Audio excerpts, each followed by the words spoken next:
Bienvenidos a la unidad 4 de libros históricos y poéticos. En este caso vamos a considerar dos libros de mucha importancia, que son los libros de Reyes y Crónicas. Es interesante estudiar estos dos libros juntos e inclusive compararlos, porque si bien relatan los mismos acontecimientos o la mayor parte de los mismos acontecimientos, lo hacen desde dos perspectivas distintas. Esto es algo muy interesante en la Biblia. La Biblia es un libro rico, polifacético, que no se contenta con una sola mirada, sino que suele darnos distintos enfoques para los mismos acontecimientos, de manera de enriquecerlos, enriquecer la mirada del lector, del creyente. Quizás un buen ejemplo de esto sean los evangelios. Tenemos 4 evangelios para relatar los acontecimientos de la vida de Jesucristo. Cada evangelio tiene su perspectiva, su mirada, y destaca algunos aspectos sobre otros, de manera de hacer más rica el cuadro general de la vida y la obra de Jesucristo. Aquí vamos a encontrarnos con algo parecido. El libro de Reyes, como decíamos en las clases anteriores, viene de la mentalidad deuteronomista. Es un libro escrito sobre el principio deuteronomista de que la bendición sigue a la obediencia, mientras que el castigo y el juicio sigue a la desobediencia. El narrador nos va a contar cómo los reyes desobedecen a Dios, son castigados por Dios y se va produciendo una especie de decadencia cada vez más marcada, hasta que el proceso desemboque inevitablemente en el exilio. El libro de Crónicas parece haber sido redactado un tiempo después y probablemente luego del exilio mismo o durante el exilio. Y entonces es un libro que más bien hace una retrospectiva de ese proceso.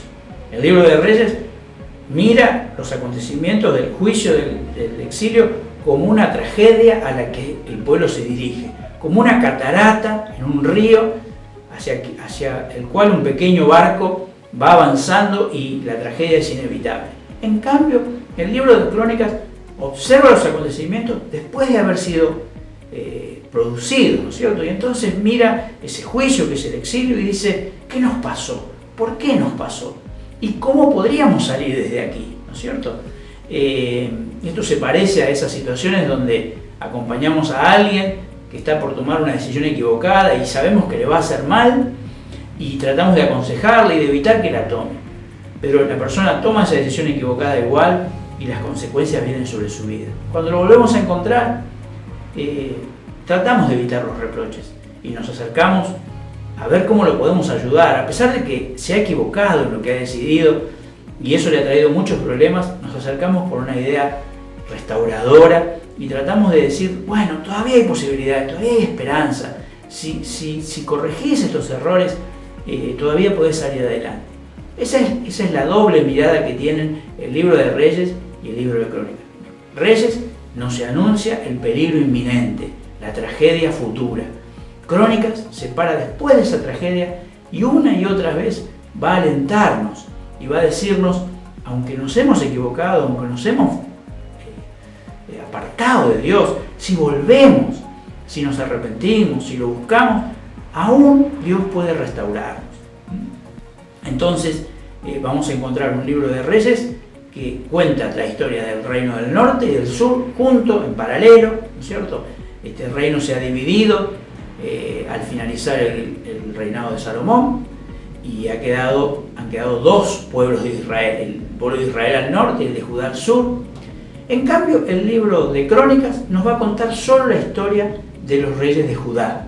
Y eso también habla quizás de su origen, el origen del libro en el sur, ¿no es cierto?, en Judá, alrededor del templo de Jerusalén y de las tradiciones levíticas. Por eso en el libro son tan importantes la constitución del culto, los levitas, el reinado de David.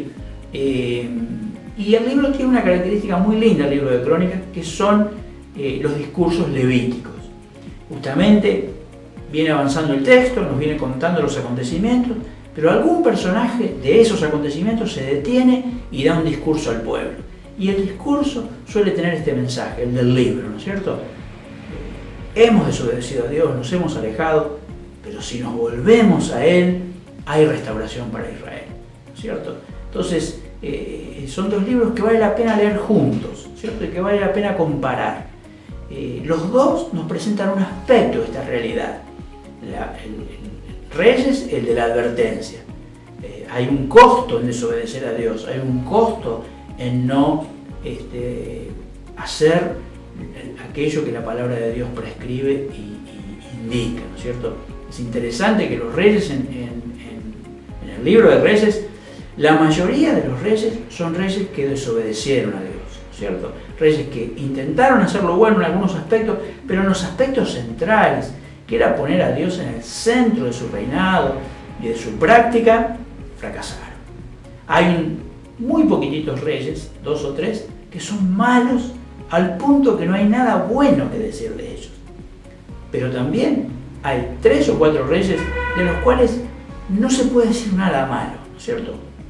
Josías, por caso, o Ezequiel, o Josafat, son reyes que realmente tienen el corazón de Dios y tratan de obedecerlo y honrarlo en todo. Sin embargo, esos reyes justos no alcanzan para torcer el rumbo de la historia. Y Israel va a desembocar en el exilio. El libro de Reyes nos deja en el exilio.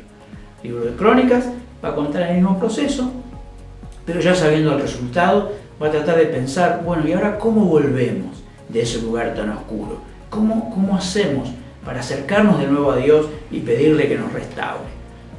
Y acá aparece una institución muy importante en Israel, que es el surgimiento de la profecía. Son los profetas, esa voz de Dios que queda en el desierto, que queda en la oscuridad, que queda en el olvido del pueblo, pero allí está la palabra de Dios.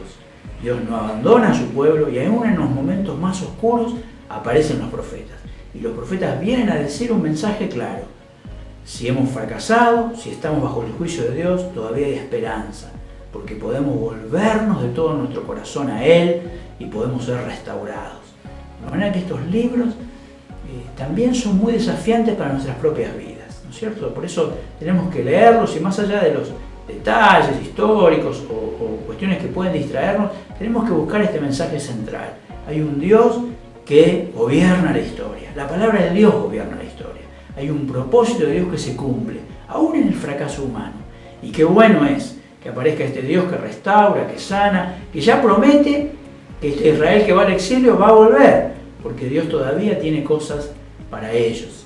Y eso también es un mensaje interesante y desafiante para nosotros, ¿no es cierto? En nuestras propias luchas cotidianas podemos buscar a este Dios, que es el Dios que gobierna la historia, que gobierna nuestras vidas, pero que también restaura, sana, conduce y nos da un futuro de esperanza. Que la lectura del libro también despierte, desafíe y aliente nuestra propia esperanza.